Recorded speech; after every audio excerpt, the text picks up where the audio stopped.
This is Panther Nation. I am Connor Hibbett. And I am Gage Laswell. And how about this year so far, Gage? What have you thought about Pascal sports so far this year? Very, very good. Let's just put it that way. It's been a very impressive year. I'm really impressed with how the coaches have been handling so far this year with teams and players, and overall finishing the seasons pretty good so far. Soccer, unfortunately, did not have a great finish and a great ending result to their season. They finished 10-13-1 overall, 4-10 in district, finished 6th in district, and then they lost their last 5 games. But you know what's interesting is they did have a losing record overall, but they actually scored more goals than they gave up. They scored 45 goals, and they gave up 37 goals. Did they really? What is your thought on that? How do you have a losing record when you give up less goals than you score? I don't know, to be honest. Yes, you lose a lot. You lose a lot of games in PKs. You lose a lot 1-0, and then the games you win 7-0. But you know what's interesting is that they finished 6th in district, but they were 982nd in the nation and 223rd overall in the state. Tells us something about the competition in this state and in our district, I guess. Because when you're in the top 1,000 in the nation, I don't care who you are, that's a great accomplishment. So whether people want to put down soccer this year, I'm going to give them a lot of praise because finishing in the top 1,000 in the nation is incredible. So give your varsity soccer team a lot of credit. And you know what? They have a lot of young players, so they're going to be good for the next 2 years. Their sophomore class is extremely good. They got a lot of players on JV that are coming up on varsity.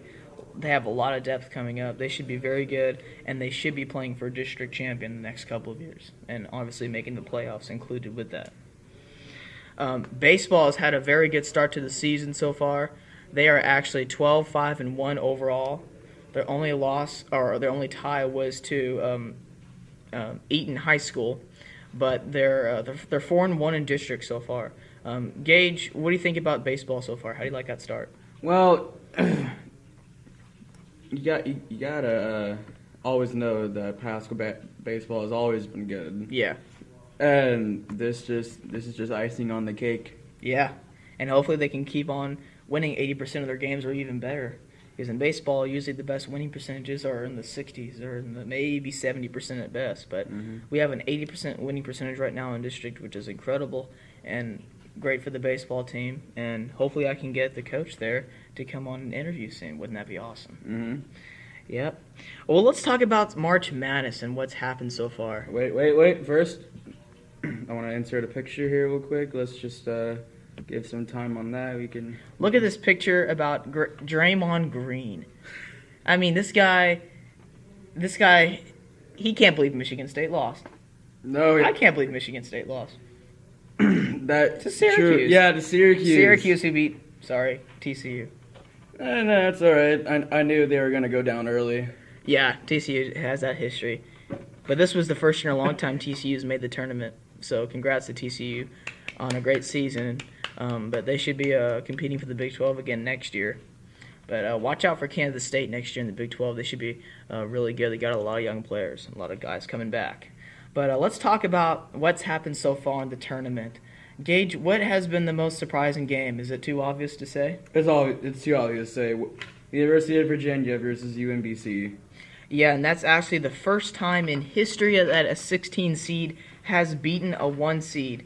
Gage, how did Virginia even lose this game, much less lose by 20 points? I think they got cocky a little bit because coming into that, the number 1 seed in the first round was 335-0 versus 0-135. Yeah. Yeah, they had not won a single game. A 16 seed has. Yeah. I hadn't before that game. Which is a since it's 19 very surprising to me because they showed up very confident. Very confident. They wanted to win, and they got the win. Yeah, and yeah, it was really shocking how confident they were in that game. It's like, oh, we got this. But, yeah, when we talk about 16 seeds winning, we're talking about since 1985, since the tournament expanded to 64 teams.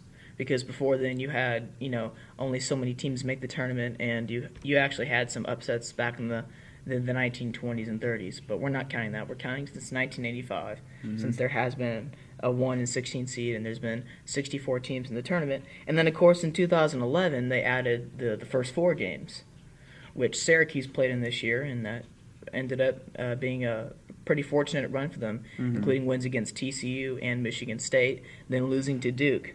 What are your thoughts on the tournament so far with all the upsets this year? Very surprising. Yeah. Very, very surprising. I didn't expect there to be a whole lot of upsets coming into this tournament.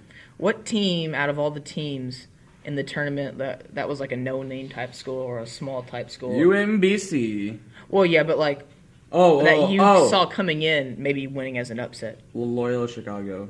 Yeah, were there any other teams that were on the top of your mind? Let me look. What about New Mexico State? Yeah, they lost to Clemson by 11 points, but they were actually 28-5 on the season. Yeah. Finished 28-6, but we gotta give them a hand for that. Yeah, very very good team there too, and they were a very popular upset pick. But Clemson ended up maintaining a lead throughout the whole entire game, and then of course killing Auburn in the second round. But what are your thoughts on Auburn and how they finished the season? I said they did okay. They made it into the to the playoffs, which was nice. Which was really nice. They had a player that got hurt against South Carolina. I have a cousin that goes to Auburn. That's right. You told me that. Yeah. I'm sure she was disappointed. I'm sure of it.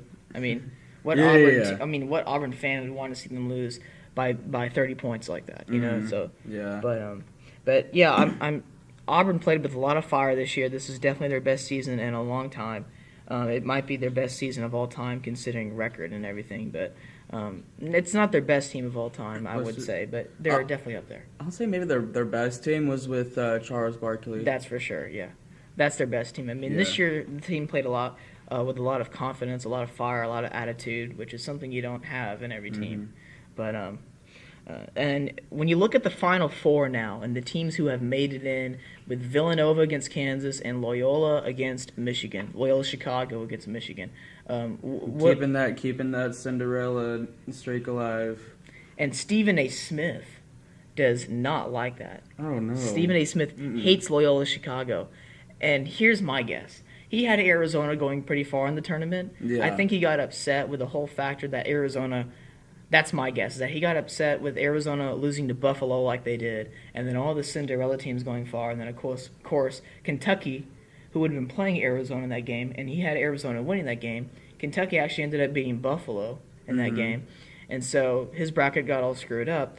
But I understand he was saying how he doesn't want to see a Cinderella team make it to the Final Four. He wants to see the best teams in the Final Four. He doesn't want to see a Cinderella team go there. And that's where he's wrong on that. You never know what to expect in this tournament like this. That's so true. And this has definitely been the craziest year in March Madness history. It has. I don't care what anybody says. There's people who are coming out with articles saying reasons why this is not the craziest tournament. We've had tournaments like this that are just as crazy. I don't believe it. I think this is the craziest tournament of all time. I mean, when you look at 13 against 4 seeds, which don't happen a lot, I mean, they were two of the 4 happened this year, and all 4 of them could have happened. I mean, Gonzaga ended up beating UNC Greensboro by 4 points, 68-64, and they hit a 3 with 20 seconds left to go up by 3 points, and then they ended up making a free throw late in the game to put them up by 4. But that's just against a UNC Greensboro type team. You expect to have a better performance, especially with a Gonzaga team who hadn't lost a game since January 18th. That's incredible, really. Yeah. And then were there any games that 10 and 7 seed games, 9 and 8 seed games that you were surprised with? Kansas State and Creighton, in my opinion. I chose Creighton to win this one. They're more. I thought they were a more experienced team, but I thought wrong. Kansas State got the win by 10. And you know what? Creighton actually never had a lead in that game. Really? Yeah, they never had a lead in that game. And then obviously we have Virginia Tech and Alabama. Alabama got the win by 3, which was surprising. Yeah, I picked Virginia Tech in that game. Yeah. I chose Alabama to win that game. Well, good for you. And we had good pick. Somewhere not close to an 8-9, but we got Arkansas and Butler. Yeah, 7-10. I chose Butler to win. I don't think. To be honest, I don't think Arkansas was that good. Yeah, could have gone that far into the tournament. That's true. And Butler has history, obviously, the last 8-10 years. Seton Hall and NC State. I had Seton Hall winning that game. I think I did. Yeah, I did. I chose Seton Hall. And that's another game in which the 9 seed never had a lead in this case, of course. And the other case, Creighton, never could maintain a lead. But in this case, NC State could never get a lead. But I have to tell you, Freeman for NC State was absolutely on fire in this game. He had a career high in points in this game. Guess how many points he had? How many points did he have? I want you to try to guess, because it was actually an insane amount. 40. Go a little bit more down. 30. 35.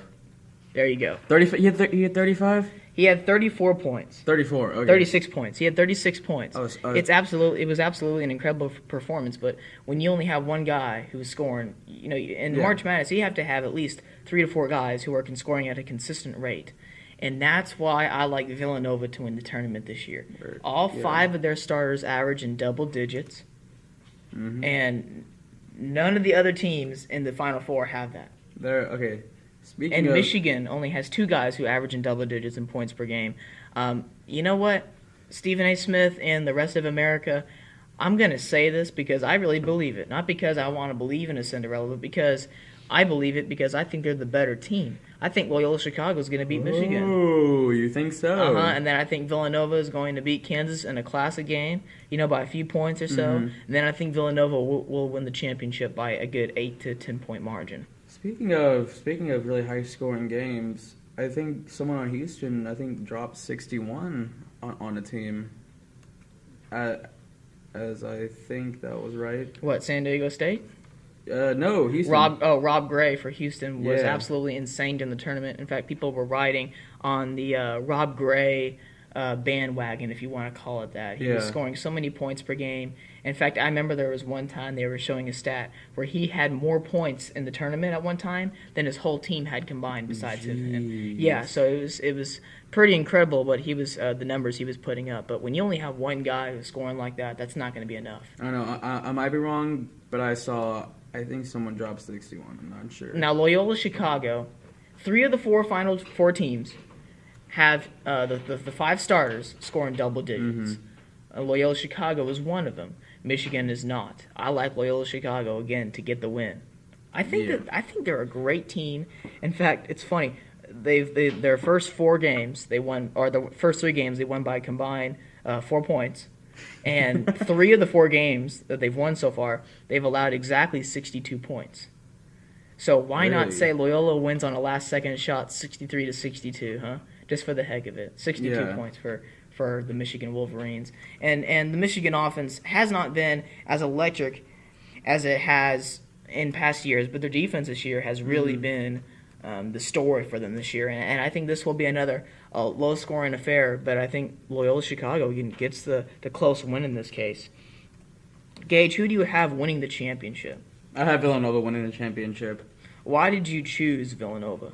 Villanova, not just because they won 2 years ago, two years ago, but their team this season has been very consistent.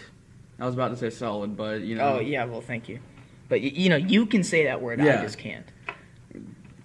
They just been a very solid team from the start. Yeah, and this season they don't screw up. They all score.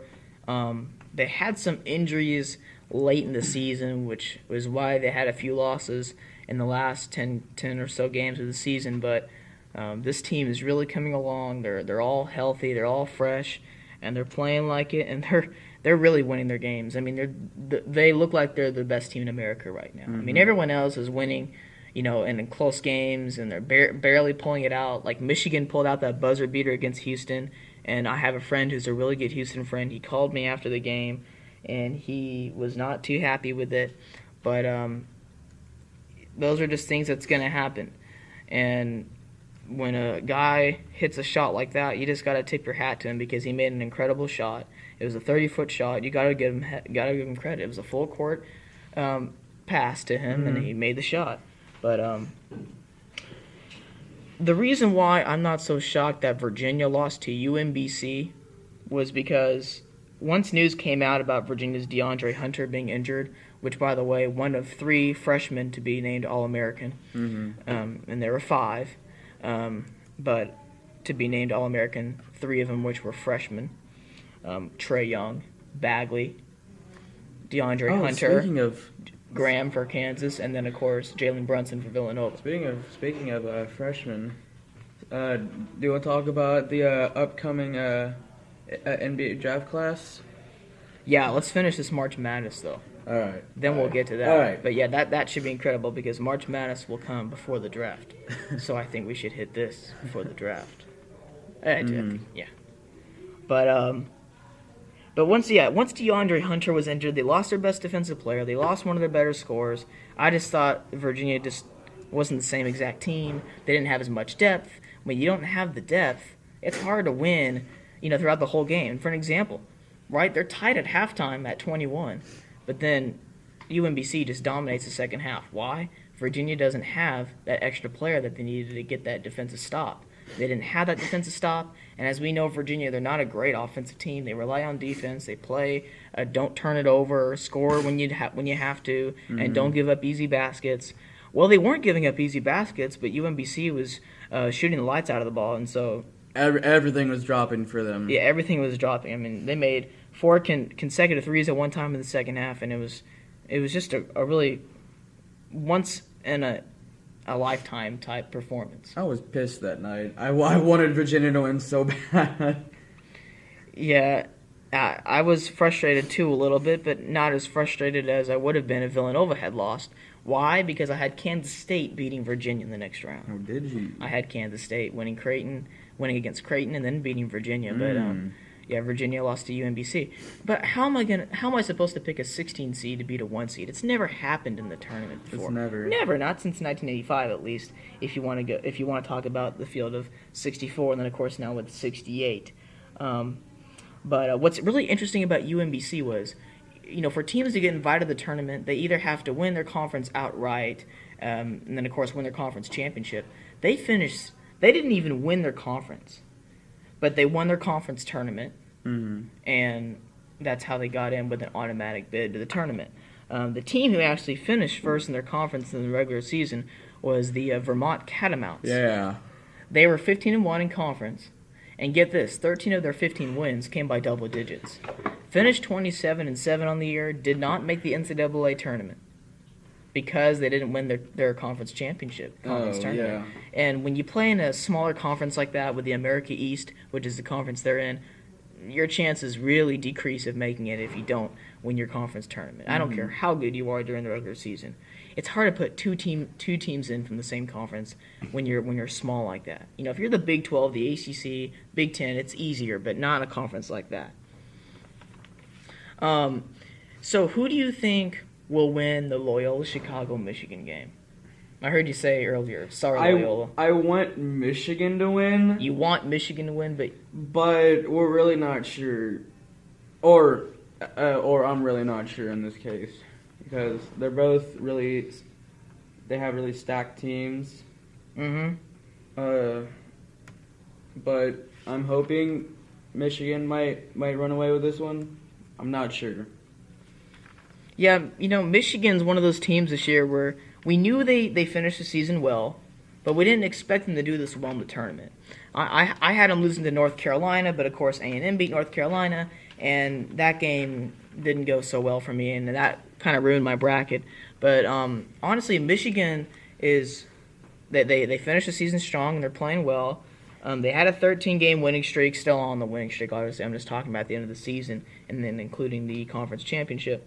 They haven't lost since February 6th, which was at Northwestern. But they didn't start the tournament great with the way they played against Montana and Houston, but they've been on recently, including a great 27-point win against A&M, and they shot really well in that game. And it's surprising when A&M beats North Carolina like they did and then loses to Michigan like they did. And so then people are like, well, that means Michigan would beat North Carolina by 40 points. That's not true either because Michigan actually lost to North Carolina earlier this year. But they are at 6-1 all time in the final 4 games, semifinal games. Michigan is, and then if you had to guess for all time in the Big Ten play, what team have they never lost to in the history of the Big Ten? I'd say Michigan State. Maybe. No. Really? No. Who? Well, what team is team? Michigan undefeated against? So you probably have to go down the list. Rutgers. There Rutgers? You go. Rutgers. There you go. They are actually 10-0 all time against Rutgers. But the reason why, again, I said this earlier in the show, but I don't like Michigan to win this game. Why? Because they don't have all starters averaging in double digits like the other 3 teams in the Final Four do. So I really think Loyola Chicago is going to beat Michigan. And look, you want to call it a Cinderella team. I don't think Loyola Chicago is a Cinderella team. I had them in the Sweet 16. I had them beating Miami. Now, did I predict a last-second shot like they did with 0.3 seconds left? No. Did I predict them to pull out a shot against Tennessee like they did? No. But I did predict them to win those games. You can't predict those kind of stuff, but a win's a win. Mm-hmm. And the most important thing is, hey, you win your game, you move on. And that's exactly what Loyola's been doing. And like I said earlier, that their first 3 wins combined 4 points. Mm-hmm. And 2 of them were last-second shots. And a 3-pointer against Nevada that put them up by 4 with less than a minute left. And then Nevada hit a crazy shot with 6 seconds left, so to make it a 1-point game. And they lost that game 64-63.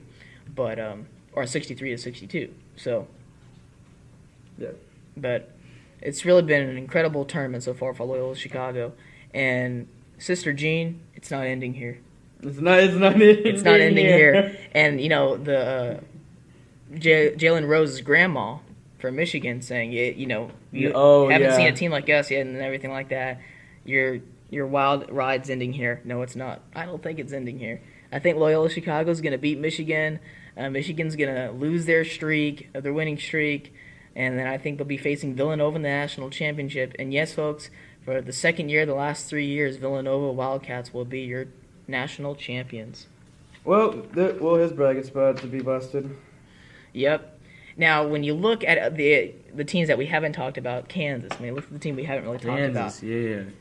When you think about all the great teams they've had in their history, and all the great tournament runs and all the wild finishes they've had and the great record at home at Allen Fieldhouse, yet they only have 3 national championships, 1952, 1988, and 2008.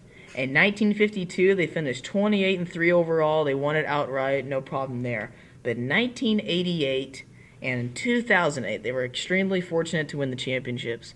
1988, they faced the Oklahoma Sooners in the national championship, who they did play twice in the regular season, and they lost both times to them in the regular season, but they beat them in the national championship. They were from the same conference. It was the Big 8 back then before it expanded to the Big 12 in 1994. But when you looked at this Oklahoma team, they had 3 first-round drafts. 3. Really? Harvey Grant, Stacey King, and Mookie Blaylock. Mookie Blaylock would go on to have an incredible career, especially with steals in the NBA. He had 200 steals in a single season 5 times. Dang. He finished on the all-defensive team twice. Stacey King had a good NBA career as well. He's now a commentator. And Harvey Grant had a very successful NBA career as well, but he had a lot of injuries that didn't help him, but he was a very good player. They actually finished 35-4 that season, Oklahoma did, but they lost the national championship, and Kansas ended up beating them by 4 points, 83-79. So, but and then in 2008, I'm sure some of us might remember that game. They were down by 9 points with 2 minutes and 12 seconds left to the Memphis Tigers. And guess who was Memphis's coach? Oh, John Calipari. John Calipari. Yeah, exactly. And Memphis was up by 9. And now some of us may know, some of us may not know, Guess who was on that Memphis team? Who? Derrick Rose. Really? Derrick Rose was on that team. And they were a very good team. They were number 1 all season long. They finished 38-2, including that loss to Kansas in the national championship game. But you guys are probably thinking, wait, hold on, just go back. You just said a minute ago that they were down by 9 points with 2 minutes and 12 seconds left. How do they even have a chance against a team that currently was 38-1? Their only loss was to in-state rival Tennessee earlier in the season. They lost because they only had 2 guys who could shoot free throws better than 70%. One of them, which was Derrick Rose. Mm-hmm. But they could not shoot free throws, and so they kept on missing front ends on the 1-on-1s. Yeah. Occasionally they'd make a free throw, but Kansas came down and hit some threes, and Mario Chalmers hit a 3 with about a couple seconds left to tie the game, and then Kansas ended up winning in overtime. And that's your other championship for Kansas, and that's it. That's all the championships they won. So when you look at all the championships, all the great seasons, they are fortunate to win 2. So they basically, in a sense, if you looked at of how their seasons are and their history of how they finished, they've been lucky to win 2 of their 3, only 3. Yeah. So not great history for Kansas, and concerning national championships, but still one of the greatest teams of all time, considering their blue blood and their great records overall in the history of college basketball. All right. Now, this is what you've been wanting to do. Oh, baby. Okay. Draft picks. Who's number 1? Marvin Bagley, in my opinion. Yeah, he's definitely from Duke.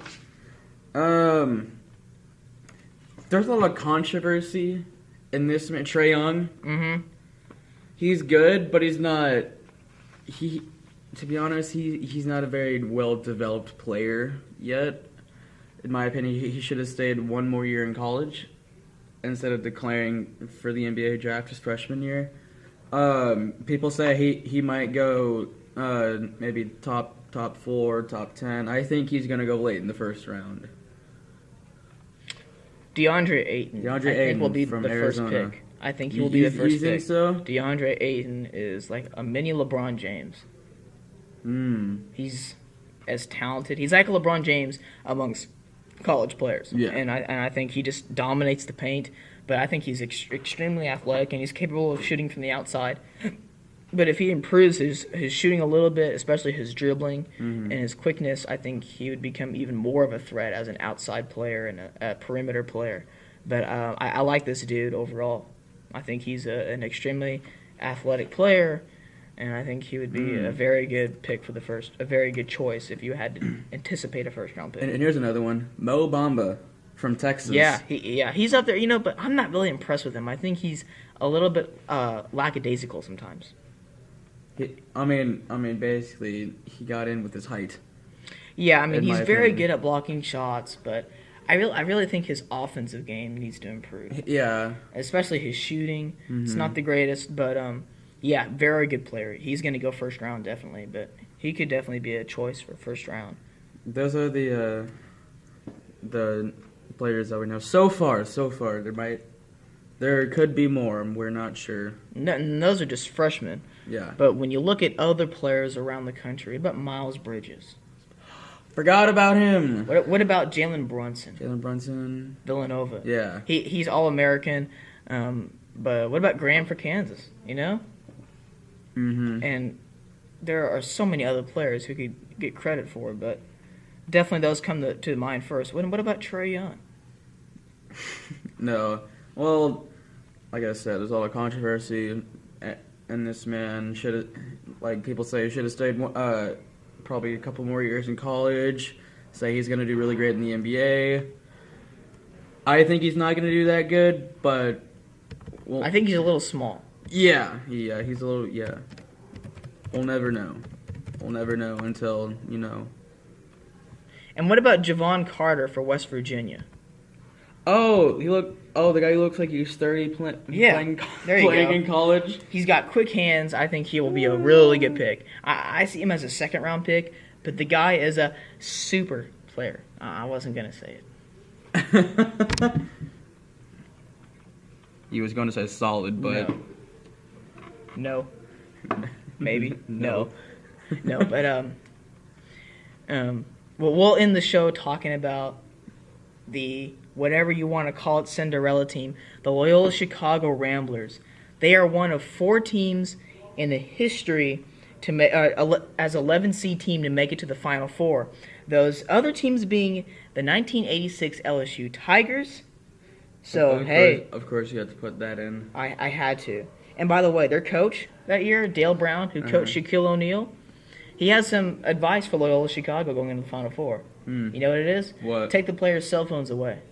I love it. You know I'm gonna like that because of all the media and all the stuff out there. They need to take their phones away because if they don't take their phones away, they may not pull this win away. But yeah, the other teams that were up there with the other teams that were other 11 seed teams that made it. You know, when you look at the history and stuff, you'd be surprised what those 11 seeds were. 2006 George Mason, 2011 VCU. VCU lost to Butler that year, and George Mason couldn't advance in their year either. But is VCU in the NIT? Are they in the NIT? NIT tournament? Yeah. No. They didn't make it? No, they didn't make it. They weren't that good this year. But Loyola Chicago is, and I think they're going to beat Michigan, and I think Villanova's going to beat Kansas, and Villanova's going to beat Loyola Chicago. Yep. That's going to be your season for college basketball, and this will be your episode for Panther Nation. For now, I'm Connor Hibbett. And I'm Gage Laswell. And we will talk to you next week.